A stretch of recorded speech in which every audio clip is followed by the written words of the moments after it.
میفرمایند که باره این مشرکین از پیغمبر بزرگوار صلی الله علیه و سلم چی سوال کردن؟ از چیز سوال کردن؟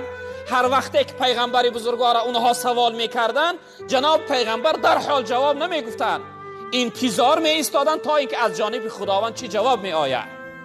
وقتی سوال کردن یک مدت میگه آیت وحی، یعنی آیت نازل نشد، وحی پایان نشد، یک مدت آیت نازل نشد. جناب پیغمبر هر روز میگه این مشرکان میپرسیدن، میگفتن ای محمد سوالی ما چی شد، جوابی ما چی شد، هر بار میپرسیدن. یعنی جناب پیغمبر میگفتن حالی خبری نیست، جوابی نیست. یک مدتی از بین گذشت، این مشرکان میگه گفتن محمد خداش ترکش کرده است، خداش دشمنش گرفته است، این پیغمبری دروغی بود، پیغمبریش خلاص شد، دیگه پروردگارش براش آیت رایی نمیکنه. وقتی این سخن در حقش گفتن، جناب پیغمبر بسیار غمگین شد، حتی میگه رنگ روی جناب پیغمبر زرد شد، دردمند شد، جناب پیغمبر بیمار شد از غم و از فکر. بعد از آن رب العالمین سوره والضحی را نازل کرد.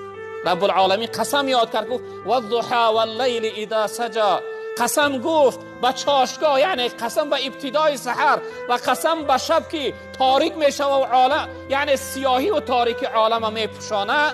ما ودعک ربک و ما قلی، ای محمد صلی الله علیه و سلم پروردگارت هرگز تو را دشمن نمیگیره، هرگز پروردگارت از تو رو نمیگردانه.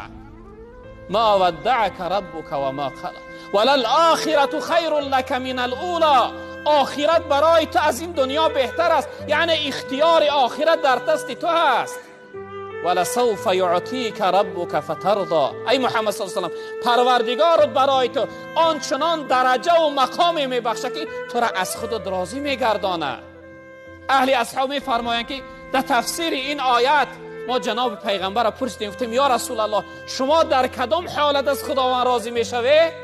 پیغمبر بزرگوار گفتند من از پروردگار راضی نمیشوم اگر یک امتم در دوزخ بمانه، تا آخرین گناهگاری امت ما یعنی از دوزخ خلاص نکنم، من از پروردگارم راضی نمیشوم.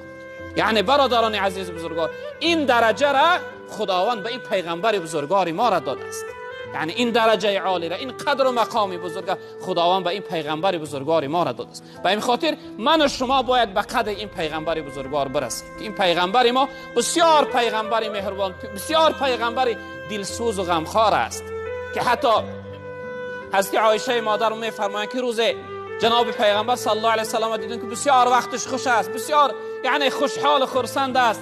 بعد از آن گفتم که یا رسول الله در حق من دعا کن. جناب پیغمبر صلی الله علیه و سلم گفتند که ای پروردگار عایشه را گناههای آشکار و پنهان، گناههای کرده و ناکرده، همه گناهاش ای پروردگار ببخش. میگه چقدر دعای زیبای جناب پیغمبر در حق من کرد. حضرت عایشه مادر میگه من از خرسندی میگه خود ما در آغوش جناب پیغمبر یعنی انداختم، پرتافتم خود ما در آغوش جناب پیغمبر. جناب پیغمبر گفت ای عایشه اینقدر خرسند شدی، اینقدر شاد شدی؟ حضرت عایشه مادر میگه گفتم یا رسول الله چقدر با چه خاطر من شاد نشوم؟ چه دعای زیبای در حق من کردی؟ چقدر دعای زیبا در حقم کردی، با چه خاطر خوشحال نشوم؟ جناب پیغمبر صلی الله علیه و سلم که این دعای هست که بعد از هر نماز من در حق تمام امتام این دعا را میکنم که ای پروردگار امتای من تمام گناهی کرده و ناکرده، گناهی آشکار و پنهانشون ببخش، مغفرت کن. به این خاطر من و شما برادران عزیز بزرگوار به قدر این پیغمبر بزرگوارمون برسیم، این پیغمبر را دوست بداریم و امتی خوب باشیم.